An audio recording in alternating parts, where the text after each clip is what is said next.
Tonight, I come before the council once again to demand Vice President Sheila Nizgodsky's resignation due to her assault and attempted battery on my husband, Logan Foster, on May 13th. 105 days with zero accountability for these actions is simply unacceptable. Thank you. The taxpayers of South Bend, Indiana are urging South Bend Common Council to utilize the authority granted to them in Chapter 2, Article 1, Section 2, to investigate whether Sheila or David Nizgodsky or any of their dependents possess a financial interest in Nizgodsky Plumbing, Inc. This inquiry should cover aspects such as ownership or income from the company. Furthermore, we request a clarification on why Common Council Vice President Sheila Nizgodsky failed to submit a 2024 conflict of interest disclosure to the State Board of Accounts, considering her roles as Vice President to the Common Council, Chair of the Public Works and Property Vacation Committee, Chair of the Personnel and Finance Committee. It is imperative to address any potential conflicts of interest, especially given that her family's company has received over $400,000 in payments within the first 6 weeks of 2024, while she chairs the committee responsible for overseeing the awarding of contracts to her family's business. It is important to note that just in 2021, Vice President Sheila Nizgodsky and her dependents owned 80% of Nizgodsky Plumbing, Inc., the same company she miraculously claims not to have any fiduciary interest in 2024. We, the people of whom you were elected to represent, are asking for this investigation to be started as soon as possible.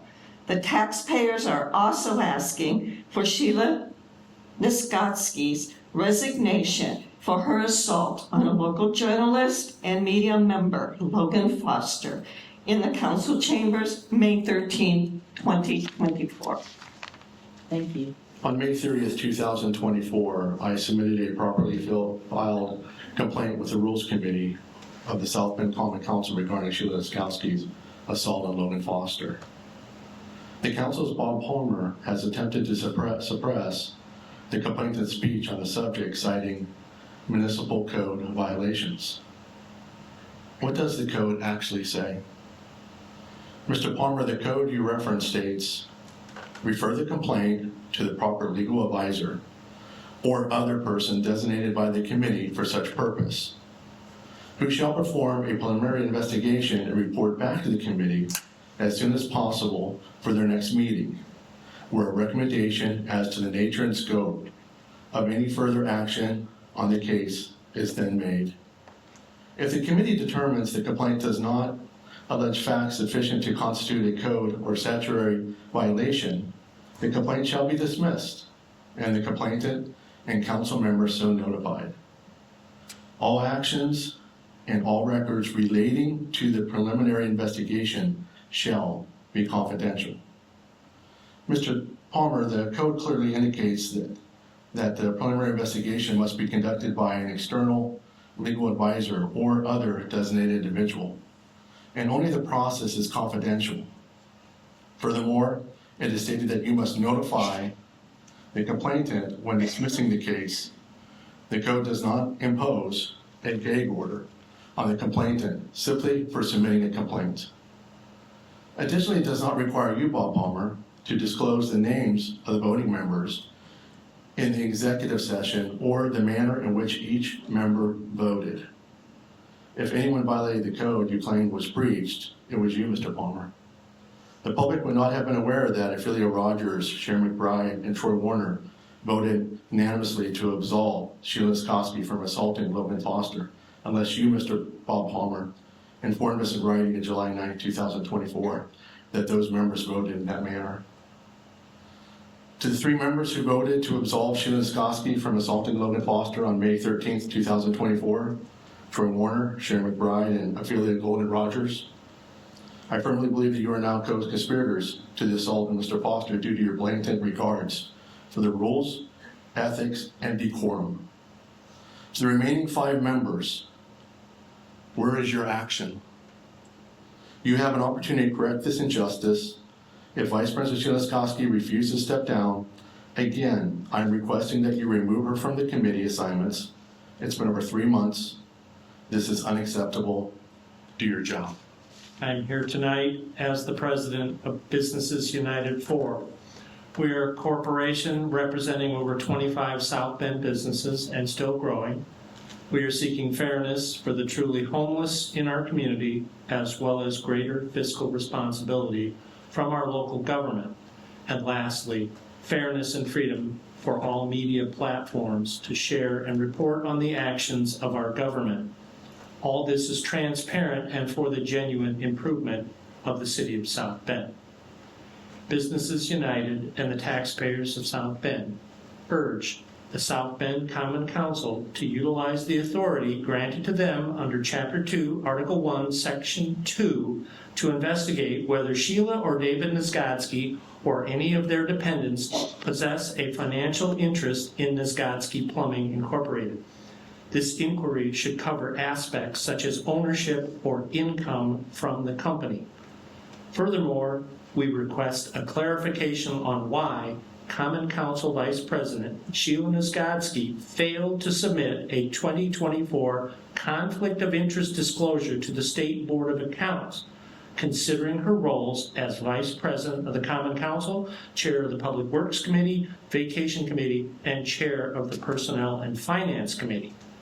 It is imperative to address any potential conflicts of interest, especially given that her family's company has already received over $400,000 in payments within the first 6 months of this year, while she still chairs the committee responsible for overseeing the awarding of those contracts to her family's business. It is important to note that just in 2021, Vice President Niezgodski and her dependents owned 80% of Niezgodski Plumbing. That same company miraculously claims not to have any pecuniary interest. Again, we are all here to ask Councilwoman Niezgodski to resign her position on this elected board of city representatives. This council must uphold the municipal codes. You have the greatest responsibilities to uphold the law in our community. Please exercise them by removing her from this council and all committee assignments. Thank you. Thank you. On May 13th, 2024, South Bend Common Council Vice President Sheila Niezgodski assaulted my son and attempted battery in a distressing encounter that occurred just a few feet away from me in that corner over there. I was forced to witness an elected official assault my son, my disabled son. My son's history of childhood cancer, a childhood stroke, a lifelong physical disability resulted from these conditions have been communicated to the council members through both emails and in-person discussions, including by my son himself. Niezgodski cannot claim ignorance regarding my son's disability, yet she refuses to confront and attacked him in this very room.